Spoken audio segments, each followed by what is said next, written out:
धर्मेंद्र प्रधान के इस्तीफे को लेकर विपक्ष भी बिल्कुल आर पार के मूड में है। हालात ये हो गए हैं कि विपक्ष ने सड़क से लेकर संसद तक मोदी सरकार की ऐसी घेराबंदी की है कि सरकार को भागते नहीं बन रहा है। सदन में तो अखिलेश यादव का ऐसा रौद्र रूप देखने को मिला कि एक बार को बीजेपी के सांसद मंत्री भी घबरा गए थे। ये मुद्दा कांग्रेस समाजवादी पार्टी बीजेपी का नहीं है, ये मुद्दा युवाओं और छात्र नौजवानों का है। आपने इनको बुलवा दिया क्या? समझौता कर लिया आपने क्या? आपने क्यों नहीं बोलने दिया हमें? आपको मैंने बोलने के लिए कहा, एक मिनट प्लीज। नहीं, आपने समझौता क्यों कर लिया फिर? हम लोग का बात अखिलेश जी नहीं, छात्र नौजवान क्या केवल अखिलेश जी एक मिनट नहीं, अध्यक्ष महोदय अध्यक्ष महोदय ये पक्ष ठीक नहीं है अध्यक्ष महोदय। ये युवा छात्र नौजवान हम सबके हैं, हम सब लड़ रहे हैं उनके लिए, हम सब लड़ रहे हैं उनके लिए। और जब छात्रों की नहीं सुनी जाएगी तो सड़कों पे आएंगे। और जो सरकार ने व्यवहार किया है, इस्तीफा तो क्या है, इस्तीफा तो जब चाहेंगे तब मंत्री ले लेंगे, सदन के बाद ले लेंगे। लेकिन सवाल ये जो छात्रों के साथ व्यवहार हुआ है, उनके हाथ तोड़े, सर तोड़ा, उनके कपड़े फाड़े, क्या बेटियों के कपड़े फाड़ेंगे आप? हम और राहुल नहीं थे। अध्यक्ष महोदय हम मजबूरी में गए हैं प्रधानमंत्री के आवास पर। अगर आप सुन लेते हैं यहाँ पर तो हम नहीं जाते। क्या प्रधानमंत्री स्टेटमेंट नहीं दे सकते हैं? युवाओं के लिए आप बाहर बोल सकते हैं, सदन में क्यों नहीं बोल सकते हैं आप? देखा आपने, विपक्ष ने अपना तेवर बिल्कुल साफ कर दिया है कि इस बार बचकर भागने नहीं देंगे। मोदी सरकार को जवाब देना होगा। और केवल जवाब ही नहीं, बल्कि विपक्ष ने तो यहां तक साफ कर दिया कि जब तक धर्मेंद्र प्रधान का इस्तीफा नहीं हो जाता तब तक सदन में चर्चा भी नहीं होगी। यहाँ पर बहस करना चाहते हैं, उसके लिए अगर फेयर डिस्कशन होना है तो शिक्षा मंत्री पहले राजीनामा देना चाहिए। धन्यवाद। सुना आपने, जब तक इस्तीफा नहीं तब तक चर्चा नहीं। हालांकि इस बीच टीएमसी के सांसद कल्याण बनर्जी, उनका जो तेवर देखने को मिला वो तो और भी आर पार कर देने वाला था। देश का छोटा छोटा लड़का का साथ आप लोग ऐसा करेगा क्यों? तो वो लोग नहीं करेगा। दादा उन छोटे लड़कों ने जर्नलिस्ट के साथ जो किया, हमारा एक रिपोर्टर था, उसको रॉब किया, असॉल्ट किया। आप क्यों किया उधर अंदर में? तो नहीं, उनका वो लोग जानते हैं जो आप लोग गोदी मीडिया का आदमी है। नहीं, वो लोग जानते हैं आप लोग गोदी मीडिया का, आप गोदी मीडिया का आदमी है। असॉल्ट किया जाएगा, आप जस्टिफाई करिए। वो लोग जो कर रहा है ठीक कर रहा है। विपक्ष का ये तेवर देखकर आप साफ अंदाजा लगा सकते हैं इस बार मोदी सरकार को झुकना ही होगा। सरकार जो अड़ियल और जिद्दी रवैया बीते 12 सालों से दिखा रही है वो अब चलने वाला नहीं है।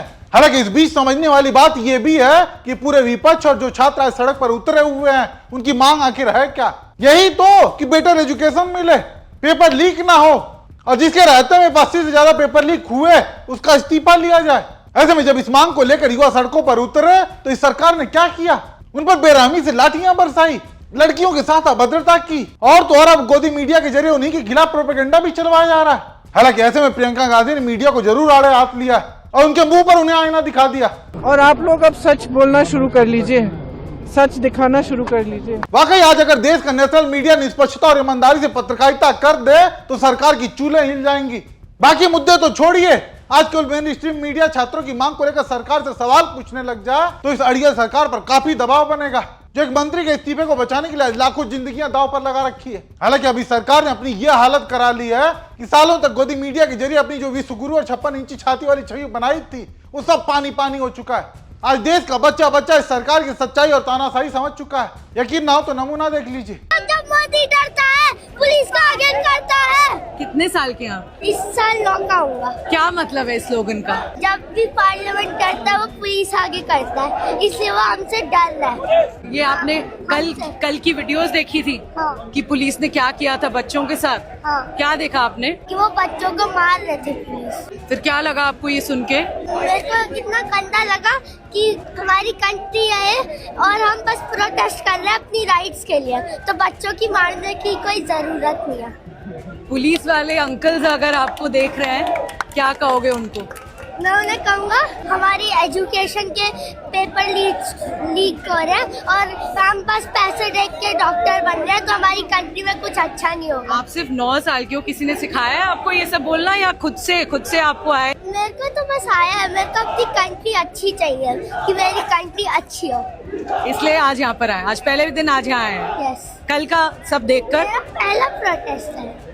पहला प्रोटेस्ट है और कल के सीन्स देखकर आ जाए। हाँ। पीएम को कोई मैसेज देना चाहो, एजुकेशन मिनिस्टर को मैसेज देना चाहो, क्या कहोगे उन लोगों को? मैं बोलूँगा कि बस पेपर लीक नहीं होने चाहिए और कंट्री हमारी बेटर होनी चाहिए, बेस्ट होनी चाहिए, और रिजाइन करना चाहिए एजुकेशन मिनिस्टर। हाँ। सुना आपने कितनी बड़ी बात बोली इस छोटे से बच्चे ने।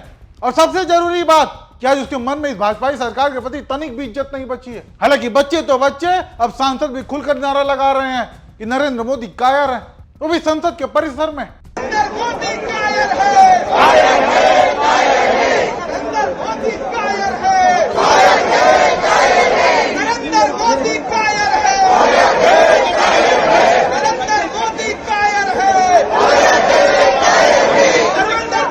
आप इसी से अंदाजा लगा सकते हैं कि जिस नरेंद्र मोदी को एक समय में जी और माननीय कहकर पुकारा जाता था, आज उन्हें उन्हीं की तानाशाही रवैये के चलते साफ साफ शब्दों में कायर कहा जा रहा है। क्यों? क्योंकि 20 जुलाई को मासूम बच्चों पर लाठियां बरसाकर इस सरकार ने जो हरकत करवाई है उसको लेकर आज हर जगह थू थू हो रही है। स्टूडेंट्स की जेन्युइन स्ट्रगल है, जेन्युइन समस्या है। वो सिंपली कह रहे हैं हमसे बात करो, हमारे लिए सिस्टम, हमारा सिस्टम बदलो।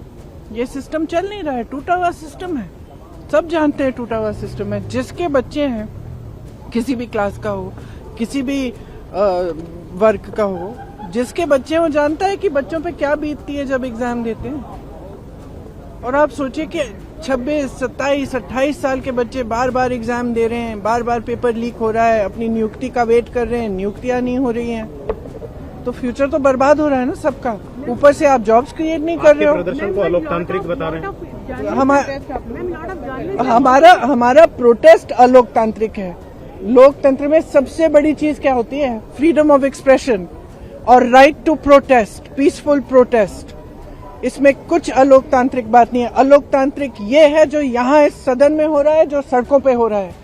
सदन में आप चर्चा नहीं करते, एलओपी को बोलने नहीं देते, ऑपोजिशन लीडर्स को बोलने नहीं देते, वो बोलने के लिए उठते हैं, आप चुप कर लेते हो। स्पीकर साहब खुद कह रहे हैं कि मुझे सरकार से पूछना है कि आप लोग डिस्कस कर सकते हो कि नहीं। ये क्या है? ये लोकतंत्र बचा ही नहीं है, सिर्फ आप ही पूछ रहे हैं मैडम ये क्वेश्चन। वाकई सरकार लगातार जवाबदेही से भाग रही है।